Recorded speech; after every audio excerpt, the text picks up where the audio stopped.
Seigneur, je te bénis, je te loue, je te rends toute la gloire. Car toi seul mérites d'être glorifié, d'être élevé, d'être honoré. Ce matin, Père, tu m'as fait grâce de voir ce nouveau jour. Tu m'as fait grâce de quitter mon lit. Je peux entendre, je peux voir, je peux parler. C'est une grâce. Pas parce que je suis meilleur que les autres, mais tu m'as fait grâce. Et la grâce ici, c'est une faveur imméritée. Seigneur, je te suis infiniment reconnaissant. Je te suis infiniment reconnaissant, car tu m'as encore donné le souffle de vie en ce jour. C'est grâce à toi, Seigneur, que j'ai été protégé tout au long de la nuit. C'est grâce à toi, Seigneur, que j'ai eu un sommeil doux et léger. Merci, Père, de me faire connaître ce nouveau jour. Père, je te remets le plein contrôle de tout ce que je vais faire en ce moment, tout ce qui sortira de ma bouche. Père, que toi seul, tu me conduis par ton esprit. Seigneur, que toi seul, tu puisses, Seigneur, saisir ma bouche afin d'édifier mon prochain et que moi-même aussi, je sois édifié au nom de ton Fils bien-aimé, notre Sauveur. Père. Bonjour à tous. Ici, j'aimerais parler du 6e commandement. Dans le 6e commandement ici, il nous est dit, je vais lire la parole du Seigneur, tu ne commettras pas de meurtre, selon ma version. Dans l'autre version, je crois la version du second, il est dit, tu ne tueras pas. Tu ne tueras point. Bien. La plupart des gens se disent que tuer, c'est simplement prendre le couteau, enfoncer sur quelqu'un et la personne meurt, ou brûler quelqu'un, égorger quelqu'un, ou empoisonner quelqu'un. Ça, c'est une façon de tuer une personne. Cela est bien fait. La Bible nous demande de ne pas tuer son prochain. Mais ici, la révélation, c'est quoi? Chers frères et sœurs,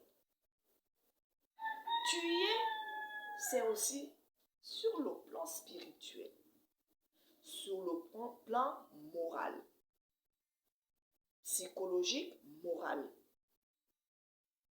Tu peux tuer ton frère avec la parole qui sort de ta bouche. Tu peux tuer quelqu'un par un acte que tu poses. Mais le Seigneur nous dit qu'on ne doit pas tuer. Chaque jour, nous tuons les autres.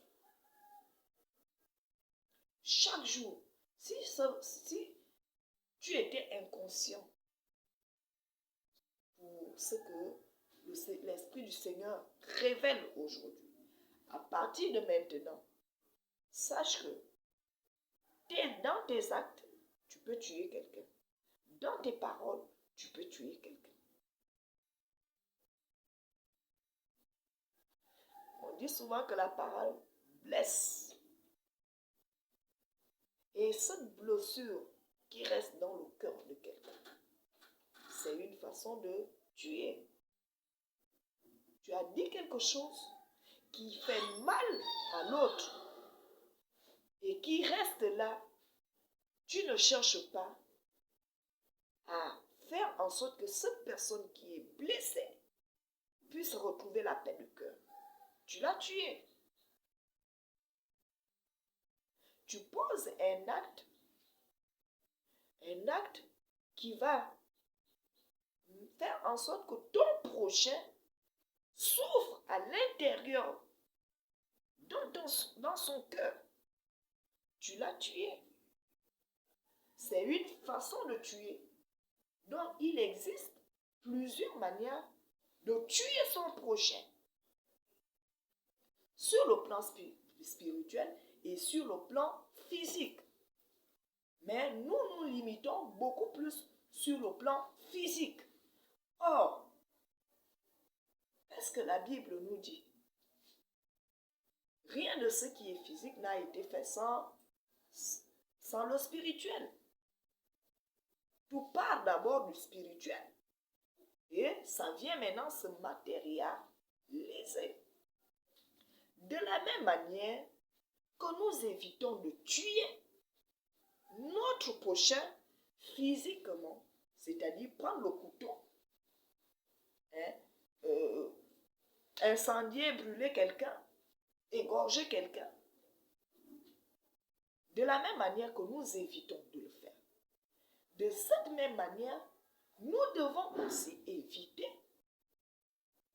de blesser les autres. De blesser les autres par nos paroles. De blesser les autres par nos actes. Donc, nous devons vraiment faire attention. Parce que le Seigneur regarde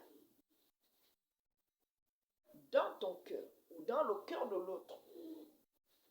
Si l'autre souffre à cause de toi, forcément, tu auras des conséquences. J'ai l'habitude de dire à mes enfants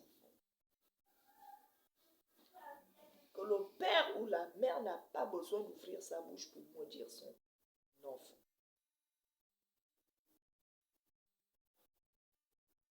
La Bible est claire.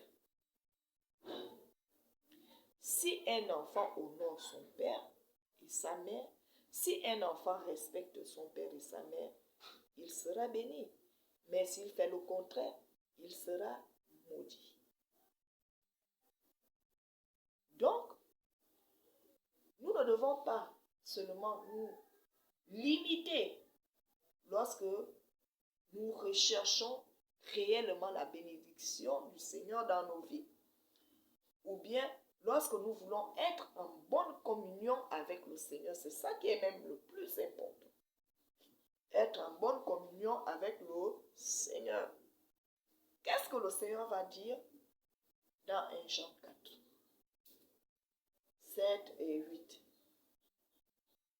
Bien-aimés, aimons-nous les uns les autres. L'amour est du Père et celui qui aime est né du Père. Mais celui qui n'aime pas ne connaît pas que le Seigneur est d'amour. Et il va même dire que toi tu dis que tu aimes le Seigneur, mais alors que ton propre frère, le Seigneur que tu n'as pas vu, alors que ton frère que tu vois, tu ne l'aimes pas. C'est ça que la Bible dit. Donc frères et sœurs, cessons de blesser les autres. En blessant l'autre, tu le tues. C'est une forme de tuerie. Si tu as l'habitude de le faire, que ce soit avec ta femme, avec ton mari, avec tes enfants, avec tes frères et sœurs, nés du même ventre, des oncles, des tantes, ou avec les membres de ton assemblée, il faut stopper. Il faut stopper. Si réellement tu cherches à plaire au Seigneur, tu dois arrêter de blesser les gens par tes actes et par tes paroles. Parce que tu es en train de tuer. Tu es un meurtrier quand tu le fais. À bon entendeur, salut.